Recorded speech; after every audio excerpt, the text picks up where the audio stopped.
First off, thank you all for being here today for our astronaut crew information and Q&A session. Over the past few weeks, we received a lot of questions from enthusiastic and excited applicants such as y'all, and it's been amazing to see how much interest we have seen. So thank you for that. Because of that, we also wanted to host a session not only to meet potential candidates like you, but also to answer your questions directly and give you a clear overview of our organization, our goals, and what the August 2026 pilot mission is all about. So today you get to hear from several members of our leadership team. So take notes if needed, and we will also be posting this on YouTube. And we hope this session helps you a lot to feel more confident in this application, more informed, and more excited about taking the next step with us at Southeast Analog. So here's a quick overview of what we'll be covering today. We'll start by introducing the our team that will be presenting today, and then we will give you a brief introduction to our organization, Southeast Analog, and an overview of the August 2026 pilot mission. After that, we'll walk through training, travel, and logistics, followed by a breakdown of the crew roles and requirements, and we'll also go over the application process, share some resume tips, and talk about what the astronaut team looks for in competitive candidates, because we do have our astronaut team present. In the last 30 minutes, we're gonna leave it to y'all. We'll open the floor for a full Q&A session so you all can ask any questions. Well, here's our team. Hi, everyone. My name is Leslie Nava. I am the head of communications for Southeast Analog and a second year studying aerospace engineering at Georgia Tech. Me and my team, we help build and organize SEA's brand, everything from presentations like this one to our social media platforms, our website, and our outreach materials. I'm also the one, along with our Instagram lead, Gabriel, that replies to your DMs on Instagram. Oh, so if you guys have any questions, we'll be the ones responding to that. And with that, I'd like to pass it over to our president and founder, Vic. Hi, I'm Vic Polson. I am the founder and president. Yes, this is our first year. We've only existed since like September, August. And I am a my role is kind of to steer the organization. I made it happen and also kind of make sure that the rest of leadership, which is about 11 of us at this point, is ensuring that we're all coordinated going in the right direction and also trying to establish various chapters at other universities outside of Georgia Tech to kind of bring in funding, pool it together, yada, yada, yada, make us more diverse as a team and not about 50% Georgia Tech, which we are right now. I currently am working on a PhD in aerospace engineering at Georgia Tech.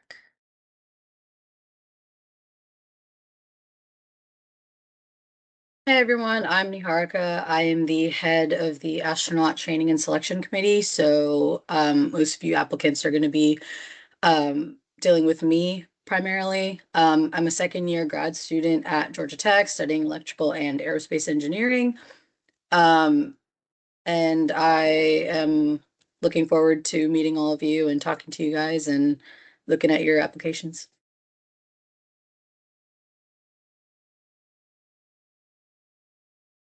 Hi everyone, I'm Soha Ali. I am a first year neuroscience and political science student at DePaul, and I currently work as part of the astronaut team as the medical and psych lead. So I will be giving out the medical and psych training that you guys, if you are selected, will be receiving. So I'm glad to meet you all and excited to see you guys.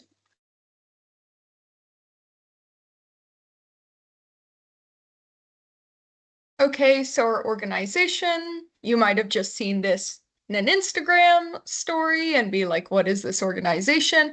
So we're a student analog astronaut mission. And if you aren't familiar with what an analog mission is, essentially, if you're selected for the astronaut crew, you're not going to be actually going to space, but you will be going to the closest thing you can get to space on Earth. You will be in complete isolation in a confined area with your only access to the outside world being through mission control with that Martian time delay. So 20 minutes from when you talk to when mission control hears you, and then 20 minutes until you hear their response, if they respond right away. So it is quite a buffer between that communications, which we're simulating, and it will be just like an actual astronaut mission. You'll work out during the mission like astronauts. You're going to get selected like astronauts. You're going to train as much as we can on our budget and timeline like astronauts. And essentially do a simulated mission, which helps you guys learn a lot about the space industry, whether you're an astronaut, whether you're doing research, which I would highly encourage all of you, if you're here, if you haven't looked into submitting research to our research proposals, which close January 2nd. Yeah, it allows research projects to do in this near space-like environment. And yeah, that's what the mission is. That's what an analog mission is. I think I described that well. And yeah, we were founded in 2025. Technically, me, Sarah Kapasi, and Alan Young had this idea in 2024. We talked about it. It kind of got ignored for a few months, and then over the summer, I was like, no, we should actually do this. And now we're an official student organization, and we have our Slack, and we're having a mission this summer. We are based at Georgia Tech. Again, that's just kind of where me, Sarah, and Alan are from and had the idea, but we are not limited to Georgia Tech. We are trying to become a multi-university organization because other universities don't have analog missions, and I think there's a lot of things we can teach each other. Georgia Tech may be like an engineering center of excellence, but we are not necessarily a biology or medicine or psychology or design center of excellence. And so there's a lot of benefits we have from bringing all these universities together. And we are not limited to the Southeast, and we are not limited to even the US. We are, for anyone, anywhere, is allowed to be part of the organization in whatever way, either research astronaut or part of the team that prepares the entire mission. So yeah, overall, we want to prepare you guys through hands-on experience, whether it's like sitting on console as MCC, being astronauts, getting your research project done through us, or getting to design a habitat, design a spacesuit, design an astronaut meal plan or exercise plan, etc., etc. Space is so many things, I'm not going to say it all right now. But yeah, you'll get to do this on Earth simulation. So yeah, the overall thing is also this is built by students for students. So as you saw, all of leadership is students, everyone driving this, everyone creating every single part of this mission is currently a student, and it is meant to be a student organization. We also allow professionals, we have professionals in advisor roles, and we also are allowing like very, very recent grads or people who are currently in school but maybe will graduate in May to be involved. So if you're currently a student, if you're a student at all during like the 2025-2026 year, we are for you. If you're like part-time online, also involved, or if you want to take on a more advisory position if you're a professional. So yeah, that is about our organization. So yeah, our first mission is happening this August, in August 2026. So you guys will actually be going into the habitat, and we will be having mission controllers for about 1 to 2 weeks in August 2026, 1.5 weeks, sorry. And we will be simulating all those aspects of human spaceflight I talked about, kind of like I talked about. There will be people in engineering, science, medical, communications, and command. A lot of your teamwork's going to be tested, a lot of the operations, various research, and you'll get various field work. Mission objectives, I've kind of already said this. The other thing is, if you know anything about analog missions, is a lot of times they are very inaccessible. NASA has a few analog missions, and you have to be over 25 or over 30 for all of them. A lot of them they can be a little more intense than this in terms of what they require out of you. And that's not super accessible for students. And then there are a few analog missions that you have to pay money to do. And we're trying to keep this as a low-cost, accessible research platform for all students. So that's kind of what distinguishes us, is we're kind of trying to keep the accessibility and openness, but also really having it be like a university research-driven organization. But yeah, I'll pass it on to Nia to talk about the actual astronaut crew.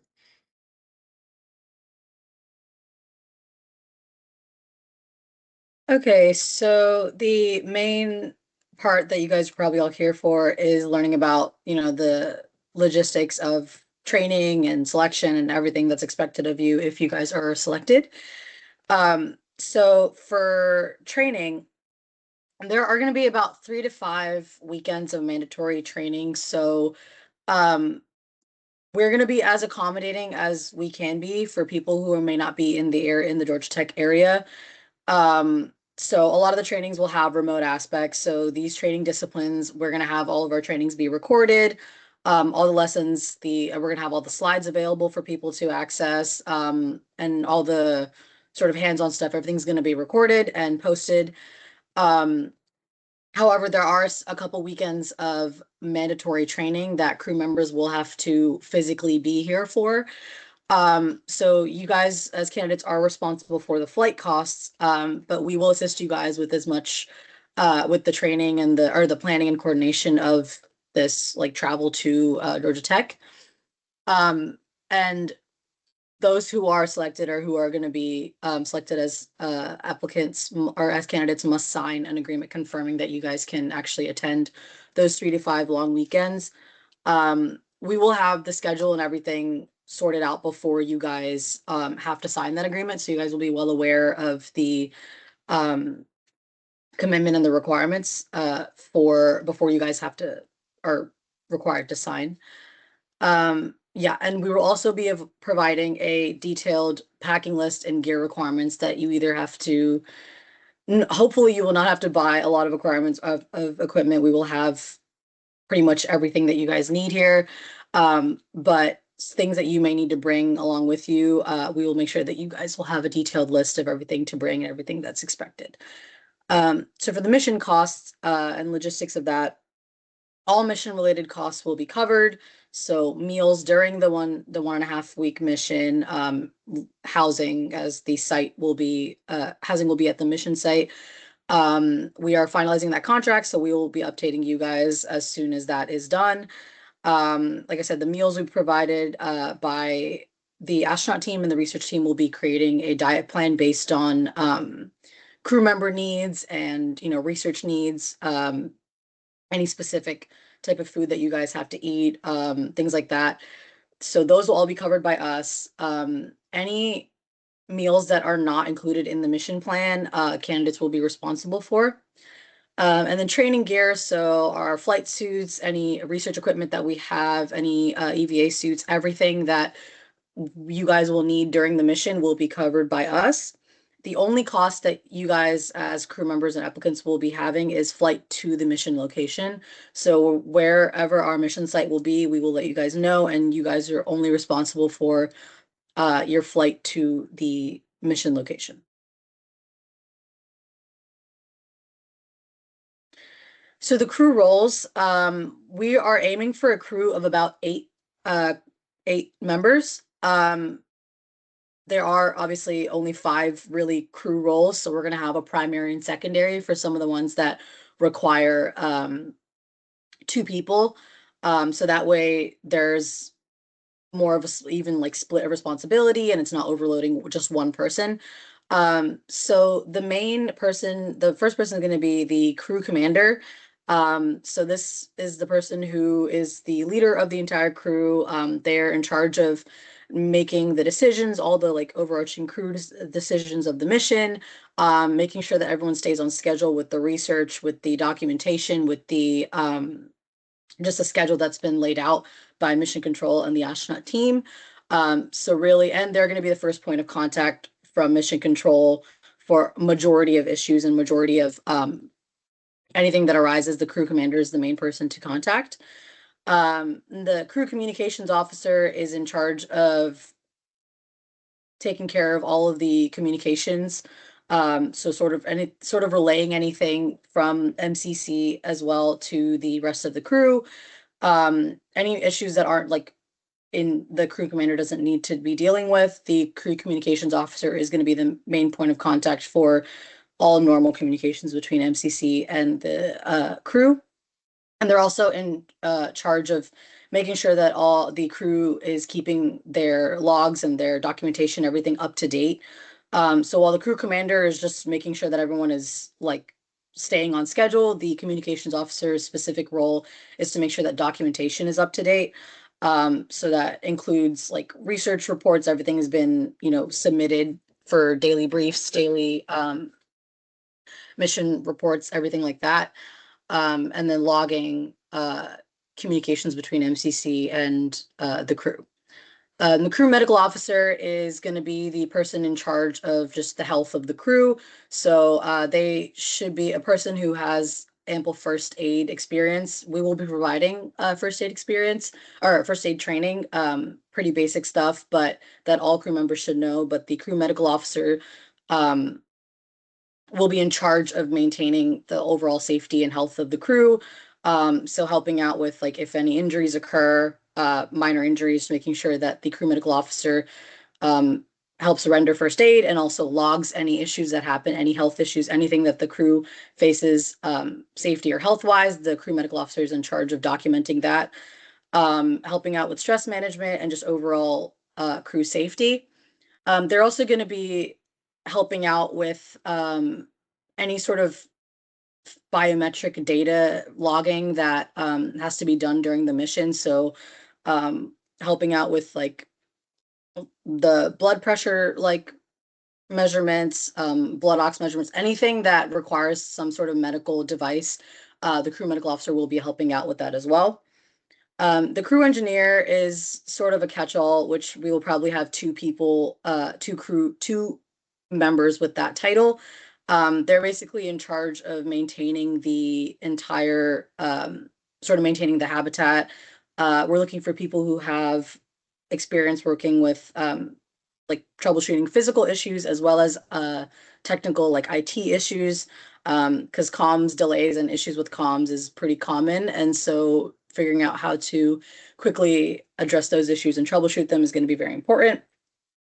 And then the crew scientist, which again, we'll probably have another or two members with that role, is going to be someone with the background in one of the sciences, so biochem, astrophysics, or environmental science. And they're going to be sort of the in charge of making sure all the experimentation and the research goes smoothly. So making sure this is the entire team, the entire crew will be participating in research. Regardless of your role, you're going to be participating in research, running experiments, writing documentation, reports, and stuff like that, collecting data and all of that stuff. So the crew scientist is going to be in charge of making sure that all the experiments are running smoothly. There are going to be multiple experiments being run concurrently throughout the mission. And so the crew scientists will be in charge of maintaining documentation, relaying any issues with the research or any sort of like questions or concerns that they have to MCC, and things like that. So that's sort of a deeper insight into what the roles are going to be. And if you guys have any questions, feel free to ask later on. Next slide. Okay. So for the qualifications, you guys have probably already seen it in the application itself. But just to reiterate, the minimum requirements is that you guys are in a bachelor's program at some university here, in a relevant discipline, so engineering, science, or medical. You guys have had some form of teamwork experience, which we will see in your application, either your resume or any the little essay questions. At least 18 years old. For legal reasons, we cannot accept anyone who is a minor. And then you guys have to be relatively physically fit just because of, well, actual astronauts are typically good physical specimens, but they also are going to be, you guys are going to be doing a lot of physical work. whether that be, moving around the habitat and, conducting experiments, fixing things, stuff like that, as well as like EVAs and like moving things, picking up things. So you guys have to be physically fit enough to do all of those. Some desired qualifications. If you guys are in a master's or a PhD program, that's awesome. We would love to have more grad students applying as well. Any fieldwork or lab experience. So this counts as like a lot of people who are in grad school are already part of a lab. So that's a great experience to have. Any certifications that you already have. So wilderness first aid, EMT, scuba, pilot license, anything like that. We have training that will cover basics of like aquatic training, aviation, medical and things like that, but in extreme environments, but having existing certifications will give you sort of an edge and allow you guys to sort of not skip trainings necessarily, but we can be more flexible with the trainings that we have to give. And as well as this is more for crew engineer, but kind of everybody, because it's everyone's responsibility to maintain the habitat and its functionality. Any people who have experience with repairing physical equipment or, dealing with IT issues, that would be super helpful. As like I mentioned, comms issues and IT issues are pretty prevalent and stuff like this, especially with the 20-minute communication delay that we're going to be simulating. So making sure that the comms and equipment are all up to date and working properly is a must.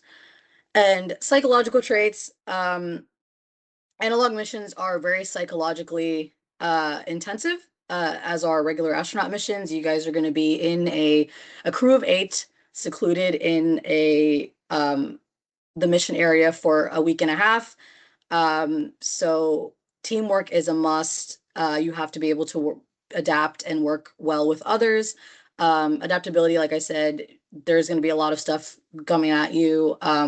We're going to be simulating a lot of different things. You're going to have a lot of stuff to do. And adaptability is very key to this sort of mission. Conflict resolution, conflicts are bound to arise. They always happen because we're all human. But it's important to have conflict resolution skills to ensure that you guys don't have any lasting issues or anything that can mess up you guys or mess up the mission. And of course, resilience. Like I said, this is a psychologically intensive experience. And you guys need to make sure that you're able to work in difficult situations and persevere through any sort of like issues that may arise. So the application process, we are in the first stage right now with the application submission. The deadline is December 31st, so you guys have 10 days. We will be reviewing those. Some of them are coming in, so we started reviewing them, or I have started looking at them, but we will be reviewing them in the first weeks of January. And then the first interview is going to be virtual, depending on the applicant's location, but we're probably just going to have all of our interviews be virtual just to accommodate everybody and their schedules. Something to note is you may apply for one role. The options are just one of the roles in the application, but you will be considered for other roles based on your skills. There is a section where you can list additional information. So if you are interested in another role, please write that down in your application and we will consider you for that role as well, obviously based on your skills. So our second interview is going to be also virtual, not at Georgia Tech. It will be virtual. All the interviews will be virtual. And then the final selection will be done by the beginning of February, and crew members will be notified on February 1st.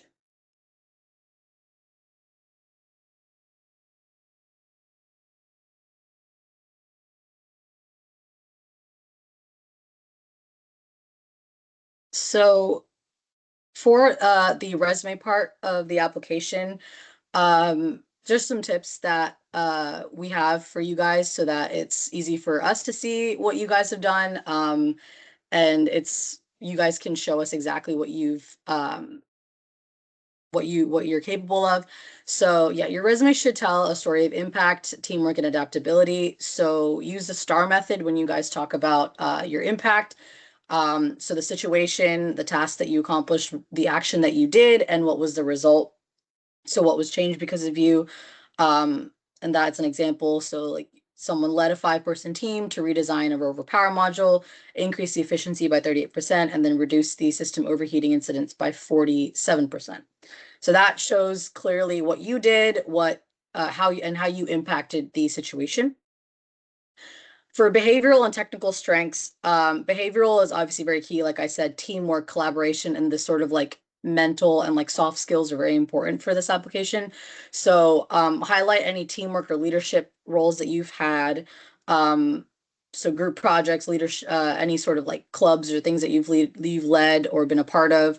Anything that has any sort of teamwork that you've done, please be sure to mention that.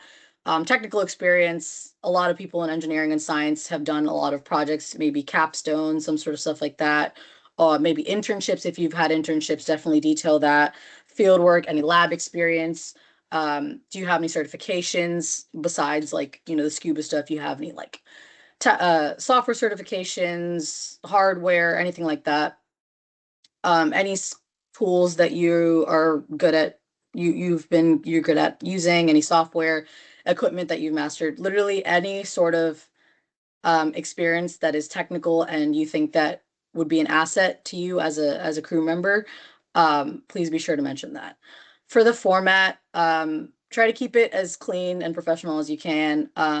For undergrads, we'd like 1 page typically because that's about as much as you guys have. For graduate levels, 2 pages because you've probably done more like lab work or field work stuff that needs to be detailed a little bit more. Clear headers and bullet points. Definitely do not have chunks of text because the people reviewing it, aka me and the other leads, will not enjoy reading that. And definitely quantify your achievements when possible. So have a lot of, if you're able to have numbers, definitely have numbers. And just make sure that you clearly and concisely show that you have achieved something. And definitely try to tailor your resume to the mission. So the crew roles that I described, connect your experience to those. So if you are applying for, say, the medical officer position, definitely detail or highlight more of the like medical stuff that you've done. If you have EMT training, if you've like shadowed someone in the medical field, if you've done any sort of like CPR training, anything medical related and you want to apply for the medical role, definitely tailor your resume to that role. And highlight any skills that you have relevant to the training domains that we've talked about. So aerial, aquatic, extreme environments, medical and psychological, engineering concepts, things like that. And then make sure that you show that you guys are aligned with our mission objectives. So like Vic mentioned before, we're trying to keep this a student-run mission that's affordable and low cost, and also we want to give you guys this experience, and we want you guys to learn stuff, but we also want you guys to contribute to our mission as well. So make sure that your resume highlights that.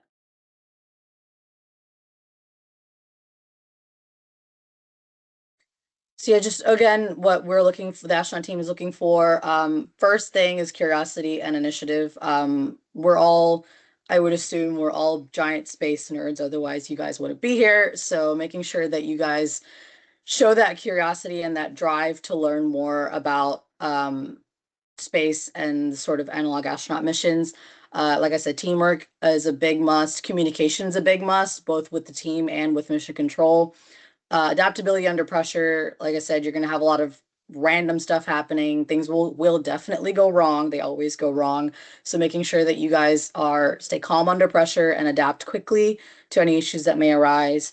A lot of roles, not just the crew commander will not be the only leader, just on paper they are, but every role will have the opportunity to be a leader or to sort of like take initiative and lead the team in certain aspects of the mission. So all of you guys will have the opportunity for that. So make sure that you guys detail any leadership experience you have, because that will be helpful. Obviously be passionate for exploring and learning. we have a lot of really cool research proposals that you guys will learn so much from, and you'll obviously learn a lot from your crew members and from the rest of us at sea. And then obviously that willingness to learn and collaborate with people, because space is a collaborative endeavor. Presented us all the ways you can stay connected with us. The QR code on the screen links directly to the astronaut crew application. Just a reminder that applications are due December 31st at the end Eastern time for us, 11:59 p.m. And if you think of any questions after the session, or if something comes up while you're working on your application, please feel free to reach out. We really do mean it. We receive questions in all forms. A lot of you guys have been messaging us through Instagram DMs, and that's totally fine. If you're in Slack, you can also reach out to any of the team leads you meet today. They're all active on there. You can message us on LinkedIn at Southeast Analog, and we'll be updating our website soon with all this information we shared today. And if you prefer email, as Vic said, you could email us at the address shown on the screen. And yes, that concludes our session for today. Thank you all so much for taking the time, especially during the holidays, to join us. We hope this helped clarify your questions and gave you a clear picture of what to expect.